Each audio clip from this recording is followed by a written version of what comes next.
എല്ലാവർക്കും നമസ്കാരം.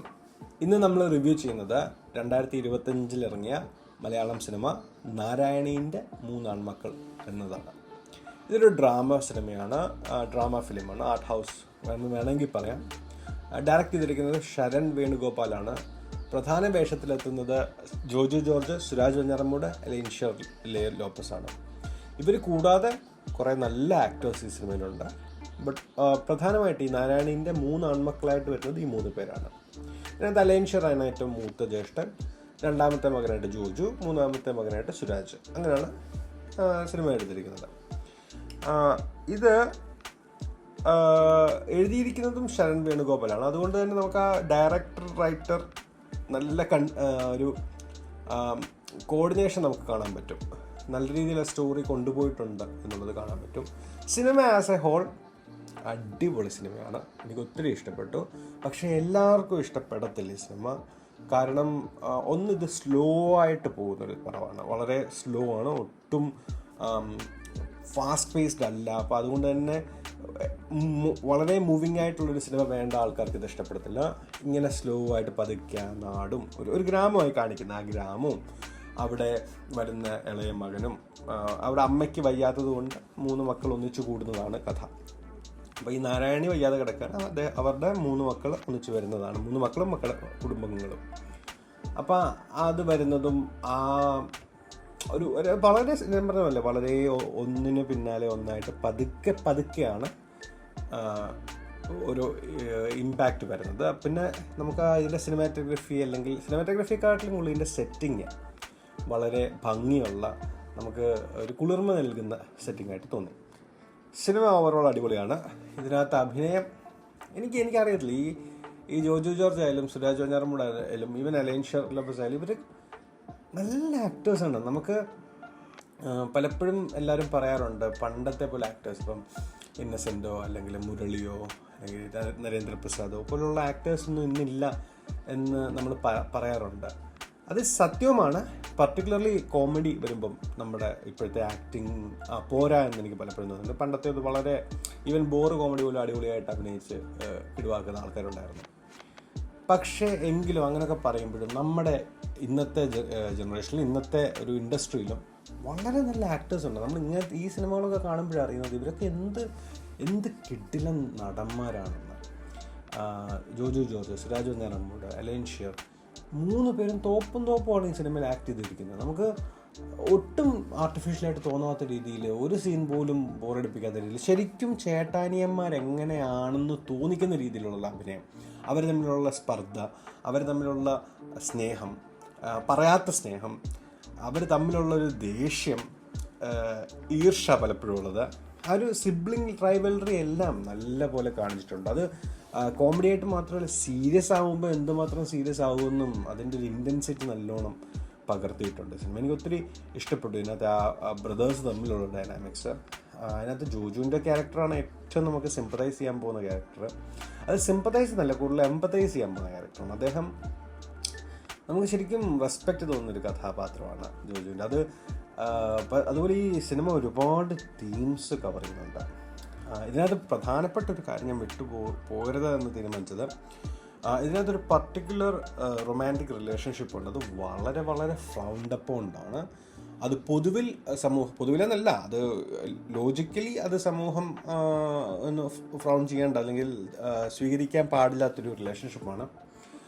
പക്ഷേ ഈ സിനിമയിൽ അത് കാണിച്ചിരിക്കുന്ന രീതി അതിനെ പ്രൊമോട്ട് ചെയ്യുന്ന രീതിയായിട്ട് ചിലർക്ക് തോന്നിയേക്കാം. എനിക്കങ്ങനെ തോന്നിയില്ല. ബട്ട് റാദർ ചില ആളുകൾക്ക് വരുന്ന മിസ്റ്റേക്സ് ആണ്, അവർ ചെയ്യുന്ന തെറ്റുകൾ അവരുടെ പേഴ്സ്പെക്റ്റീവിൽ അത് വളരെ മനോഹരമായ ഒരു കാര്യമായിട്ട് തോന്നിയേക്കാം എന്ന ഒരു ഐഡിയ ആണ് എനിക്ക് കിട്ടിയത്. ഇതിനെപ്പറ്റി ഞാൻ സ്പോയിലർ പാർട്ട് ആകുമ്പോൾ ഞാൻ കൃത്യമായിട്ട് പറയാം. സിനിമ എന്തായാലും വളരെ നല്ലതാണ്, ഞാൻ റെക്കമെൻഡ് ചെയ്യും for people who love slow movies. അല്ലാത്തവർക്ക് താല്പര്യം വരത്തില്ല, അതുകൊണ്ട് ഞാൻ അങ്ങനെയുള്ളവർക്ക് ഇത് റെക്കമെൻഡ് ചെയ്യത്തില്ല. Now coming to the spoiler part, first of all, ജോജുവിൻ്റെ ക്യാരക്ടറിൻ്റെ ഡിസ്ലെക്സിയ അല്ലെങ്കിൽ എന്തോ ലേണിംഗ് ഡിസബിലിറ്റി ഉണ്ട് ഇതിനകത്ത് പറയുന്നുണ്ട്. നമ്മുടെ നാട്ടിൽ പണ്ട് കാലത്ത് ലേണിംഗ് ഡിസബിലിറ്റീസ് ഉള്ളവരെ പൊട്ടന്മാരും മണ്ടന്മാരും ഒക്കെ ആക്കി മാറ്റി, അല്ലെങ്കിൽ റിട്ടാർഡഡ് എന്നൊക്കെ പറഞ്ഞ ടേംസ് നമ്മൾ യൂസ് ചെയ്യുമായിരുന്നു അന്നത്തെ കാലത്ത്. ഇന്ന് അങ്ങനെ ഒരു ടേം യൂസ് ചെയ്യുന്നത് തെറ്റാണ്. അങ്ങനെ യൂസ് ചെയ്യാൻ പാടില്ല. You should either use disabled or better even differently abled. അപ്പോൾ അങ്ങനെ ഉള്ള ആൾക്കാർ അന്നത്തെ കാലത്ത് ഫേസ് ചെയ്ത പ്രോബ്ലം, അതിൻ്റെ റിപ്പർക്കഷനായിട്ട് ഇന്ന് അവർ വളർന്ന് വലുതായി കഴിഞ്ഞപ്പോൾ എങ്ങനെയാണ് സമൂഹത്തിൽ ജീവിക്കുന്നത് എന്നത് ജോജുവിൻ്റെ ക്യാരക്ടറിലൂടെ നല്ലപോലെ ഡയറക്ടർ കൺവേ ചെയ്തിട്ടുണ്ട്. രണ്ടാമത്തേത്, ഇതിനകത്ത് സക്സസ്ഫുൾ ആയ ഒരു ബ്രദർ, അത് സുരാജിൻ്റെ ക്യാരക്ടറാണ്. സക്സസ്ഫുൾ ആയ ഒരു ബ്രദർ, അദ്ദേഹത്തിൻ്റെ സ്ട്രഗിൾസ്, സക്സസ്ഫുൾ ആയാൽ പോലെയുള്ള സ്ട്രഗിൾസും, അത്യാവശ്യം നല്ല അണ്ടർസ്റ്റാൻഡിങ് ഒരു വൈഫൊക്കെ ഉള്ള ഒരാൾ എന്ന രീതിയിലുള്ളത് കാണിക്കുന്നുണ്ട്. ഓപ്പൺ മൈൻഡഡ് ആയിട്ടുള്ളൊരു ആളായിട്ട് കാണിക്കുന്നുണ്ട്. പക്ഷേ ഓപ്പൺ മൈൻഡഡ് ആയ ആ വ്യക്തി പോലും എന്തുമാത്രം പലപ്പോഴും ഓപ്പൺ മൈൻഡഡ് അല്ല എന്നുള്ളത് സട്ടിലായിട്ട് കാണിക്കുന്നു. ആ ഒരു ലെയേഴ്സ് ഭയങ്കര നല്ലതായിട്ടുണ്ട്. പിന്നെ ഇതിനകത്ത് അലൈൻഷ്യൻ്റെ ക്യാരക്ടർ വളരെ ക്ലോസ് മൈൻഡഡ് ആണ്. പക്ഷേ എന്തുകൊണ്ട് അദ്ദേഹം അങ്ങനെ ആയി എന്നുള്ളതും കാണിക്കുന്നുണ്ട്. അദ്ദേഹത്തിൻ്റെ അച്ഛൻ്റെ സ്വഭാവം, അല്ലെങ്കിൽ ഇവർ കാസ്റ്റ് റെപ്രസെൻ്റ് ചെയ്യുന്നത് എന്ത് നല്ല രീതിയിൽ ഇതിനകത്ത് കാസ്റ്റ് കാണിച്ചിട്ടുള്ളതെന്ന് അറിയാമോ? എന്ന് വെച്ചാൽ റിയാലിറ്റിയാണ് കാണിക്കുന്നത്, ഒരു ഐഡിയലല്ല കാണിക്കുന്നത്. ഇതിനകത്തൊരു വ്യക്തി ഒരു നായർ ഫാമിലിയിലുള്ള ഒരാൾ വന്നിട്ട് ഇവരുടെ വസ്തു വിൽക്കാനോ വാങ്ങാനോ ഉള്ളൊരു സീനുണ്ട്. ആ സീനിൽ അയാളോട് നല്ല രീതിയിലല്ല അലൈൻഷർ പെരുമാറുന്നത്. അത് പോയി കഴിയുമ്പോൾ സുരാജ് വന്ന് ചോദിക്കുന്നുണ്ട്, എന്താ അങ്ങനെ ചെയ്ത്, അയാളോട് നല്ല രീതിയിൽ പെരുമാറിക്കൂടായിരുന്നു. അപ്പോൾ അലൈൻഷർ പറയും, പണ്ട് നമ്മുടെ അച്ഛൻ ഇതെല്ലാം കഷ്ടപ്പെട്ട് ഉണ്ടാക്കുമ്പം ഇവരൊക്കെ അച്ഛനെ താഴ്ന്ന ജാതിക്കാരനെന്നും പറഞ്ഞ് ഒരുപാട് കളിയാക്കിയിട്ടുണ്ടെന്ന്. അപ്പം അങ്ങനെ ഒരു പദം പോലും ഉപയോഗിക്കാൻ പാടില്ലാത്തൊരു കാലത്തേക്കാണ് നമ്മൾ പോകേണ്ടത് എന്ന് സിഗ്നൽ ചെയ്തുകൊണ്ട്, പക്ഷേ ആ സിനിമ അത്യുഗ്രനായിട്ട് റിയാലിറ്റി എങ്ങനെയാണ് ഇപ്പോൾ ഉള്ള ലോകം എന്നതും കാണിച്ചുകൊണ്ട് അത് ചെയ്യുന്നുണ്ട്. പിന്നെ ഇതിനകത്ത് ഏറ്റവും കോൺട്രവേഴ്ഷ്യലായിട്ടുണ്ടായിരുന്നതാണ് കസിൻസ് തമ്മിൽ സ്നേഹിക്കുന്നത്. രണ്ട് കഥാപാത്രങ്ങൾ, രണ്ട് ആക്ടേഴ്സും ഉഗ്രനാണ്. അവരുടെ പേര് ഗർഗി അനന്തനും തോമസ് മാത്യു. ഇവർ രണ്ടുപേരും ഫസ്റ്റ് ഓഫ് ഓൾ ഇത്രയും യങ് ആയിട്ടുള്ള ആക്ടേഴ്സ് ഇത്ര നല്ലോണം അഭിനയിക്കുന്നത് അവർക്ക് ശരിക്കും അപ്രീഷിയേറ്റ് ചെയ്യണം. നമ്മളെ കൊണ്ടൊന്നും പറ്റുന്ന കാര്യമല്ല ഇത്ര നല്ല അഭിനയം.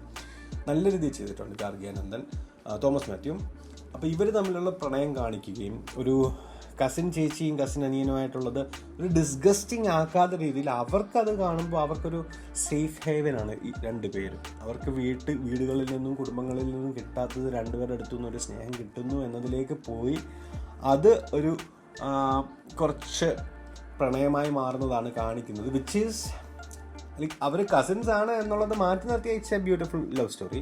പക്ഷെ അവർ കസിൻസ് ആണ് എന്നുള്ളത് അതിനെ വളരെയധികം കോൺട്രവേഴ്ഷ്യലാണ്. അപ്പം കാണുന്ന ആളെ നല്ലോണം ചിന്തിപ്പിക്കാൻ ഡയറക്ടറിന് കഴിവുണ്ട്. ഇങ്ങനെയുള്ള കണൻഡ്രംസ് എന്ന് പറയും, ഇങ്ങനത്തെ കണൻഡ്രംസ് നമുക്ക് തരുമ്പം ആക്ച്വലി സിനിമയിൽ ഓഡിയൻസും കൂടി ഇൻവോൾവ് ആവുകയാണ്. ഇത് ശരിയാണോ തെറ്റാണോ നമ്മളാണ് തീരുമാനിക്കേണ്ടത്. അങ്ങനെ എനിക്ക് തോന്നിയത്, അല്ലാതെ ഇത് ശരിയാണ് എന്ന് പ്രീച്ച് ചെയ്യുന്നത് പോലെ എനിക്ക് തോന്നിയില്ല. എനിക്കത് ഒബ്വിയസ്ലി അത് എൻ്റെ പെർസ്പെക്റ്റീവിൽ അത് തെറ്റാണ്. പക്ഷേ അത് ആ ഡയറക്ടർ യൂസ് ചെയ്ത് സ്റ്റോറിയിൽ അതിനെ യൂസ് ചെയ്തിരിക്കുന്നത് വളരെ നല്ല രീതിയിലാണ്. അതിനെ പോർട്രേ ചെയ്തിരിക്കുന്നത് മനോഹരമായിട്ടാണ്. As in like visually beautiful ആയിട്ടാണ്. So that's there. എന്നിട്ട് ഈ സിനിമ എൻഡ് ചെയ്യുന്നത് എനിക്ക് ഒത്തിരി ഇഷ്ടപ്പെട്ടു. ഇങ്ങനൊരു സിനിമ പല രീതിയിൽ എൻഡ് ചെയ്യായിരുന്നു. ഒരു അന്തവും കുന്തവും ഇല്ലാതെ എൻഡ് ചെയ്യായിരുന്നു. പക്ഷേ നല്ലോണം റാപ്പപ്പ് ചെയ്യുന്ന രീതിയിൽ തന്നെ എൻഡ് ചെയ്യുകയും എനിക്ക് ഭയങ്കര ഇഷ്ടപ്പെട്ടു. അതിനകത്ത് എനിക്ക് ഏറ്റവും ഇഷ്ടപ്പെട്ടൊരു കാര്യം ജോജു ജോർജും അദ്ദേഹത്തിൻ്റെ അമ്മയും തമ്മിലുള്ളൊരു പറയാതെ പറയുന്നൊരു റിലേഷൻഷിപ്പ് ഉണ്ട്. അതിനകത്ത് അമ്മയായിട്ടൊന്നും അദ്ദേഹം ഇൻട്രാക്ട് ചെയ്യുന്നില്ല, പക്ഷേ എന്തുമാത്രം അദ്ദേഹത്തിൻ്റെ അമ്മ ജീവനാണ് എന്ന് കാണിക്കുന്ന സീൻസ്. എന്തായാലും സിനിമ എനിക്ക് ഒത്തിരി ഇഷ്ടപ്പെട്ട സിനിമയാണ്. ഞാൻ റെക്കമെൻഡ് ചെയ്യുന്ന സിനിമയാണ് സ്ലോ ആയിട്ട് സിനിമകൾ കാണുന്നവർക്ക്. എന്തായാലും ഈ റിവ്യൂ കേട്ടതിന് ഒത്തിരി സന്തോഷം. എല്ലാവർക്കും നന്ദി, നമസ്കാരം.